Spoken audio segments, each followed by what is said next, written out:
The committee will now have under consideration RS23435C1. Mr. Pruitt. Mr. Chairman and committee members, thank you for having me here today. I also have my name is Greg Pruitt. I'm the president of the Idaho Second Amendment Alliance. I also have our attorney here, Mrs. Alexandria Kincaid, a well-known gun rights attorney here in the state of Idaho. Our group is the largest gun rights group here in the state of Idaho that is based in the state of Idaho. We have thousands of people across the state of Idaho that we represent, and they have been begging us for years to bring this bill forward and to have the legislators take a look at it and give it serious consideration. The bill before you right now is generally considered what we call constitutional carry. More often it's also called permitless carry. 5 states currently have constitutional carry. Most of you should have gotten a brochure from us in your mailboxes at the beginning of the session to kind of get a better understanding of what we're trying to do here today. In those 5 states that have constitutional carry, law-abiding citizens exercise their right to carry a firearm concealed without the mandatory permit from the sheriff. That permitting system remains in place for reciprocity reasons, for background check reasons, and we're here today to tell you that our people that we represent want to see Idaho get on board with these other 5 states. And the state of Vermont has never had a permitting system. The state of Alaska passed constitutional carry back in 2003. And more recently in 2010, 2011, Arizona and Wyoming also passed constitutional carry. And you're going to hear a lot of things about the awful shootouts at the OK Corral that might come on board if we pass constitutional carry here in the state of Idaho. But I would challenge all of you to go to the states that have constitutional carry already and find instances where those things are happening. We have done extensive research on these states. I've reached out to law enforcement, to elected officials in these states, and it's gone over really well. Our bill is really relatively simple. We changed the beginning of the code there at 18-3302 to say for the purpose of reciprocity, which means that you can still get that permit. You're still going to need that permit when you travel to other states.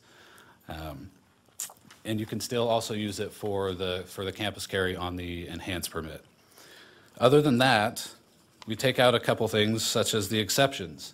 Right now, state and county and city officials across the state of Idaho, including yourselves, are all exempt from having to have a permit. Idaho citizens want to be part of that exception. They feel that the Second Amendment is their permit, and they shouldn't have to get permission to defend themselves in order to make this happen. So we took out the exceptions. I should say we added the law-abiding citizens to those exceptions. What you will know is that it does not change who cannot own a firearm. We don't change any of the state laws regarding who can and cannot own or carry a firearm. That all remains the same as state law currently has. I think most of us here would probably agree that the criminals aren't getting a permit anyway. And regardless of whatever legislation we put forward, they're never going to follow the law because they're criminals. And so we add all the law-abiding citizens of Idaho, and all law-abiding citizens for that matter, to the exceptions list, so to speak. And Mr. Chairman, I will now stand for questions. Thank you. Are there questions? Representative Smith. Thank you. I have a couple of questions. My first question is, you mentioned 5 states that have constitution carry. What states are those? Mr. Pruitt. Mr. Chairman and Representative Smith, thank you.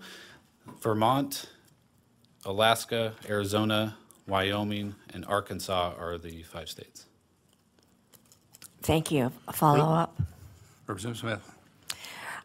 My second question is, you talk about carrying firearms without a permit. So that would mean that if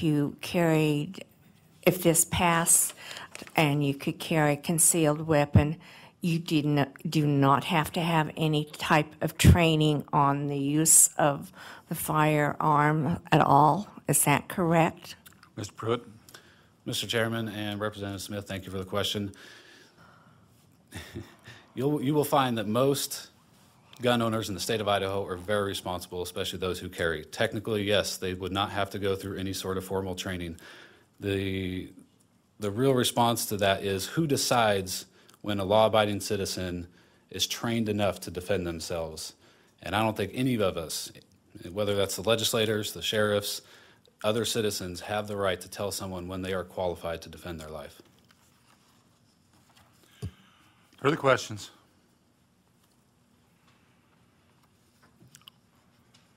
Hearing no further questions, the RS is properly before the committee. Thank you, Mr. Chairman. Whose voice did I just hear? Representative Nielsen? That was mine, maybe. I said thank you. It might have been me. Representative Nielsen? Thank you, Mr. Chairman. Thank you, Mr. Chairman. I move to introduce RS 23435C1 to print. Well, I shouldn't say to print, just introduce. Thank you. Is there discussion on the motion? Representative Jordan? Mr. Chairman, a question. I'm a little concerned here because I have just received this legislation in front of me not too long before your appearance here. So if you can indulge me, would you mind giving me comments from the Sheriff's Association and universities who this bill will be impacting?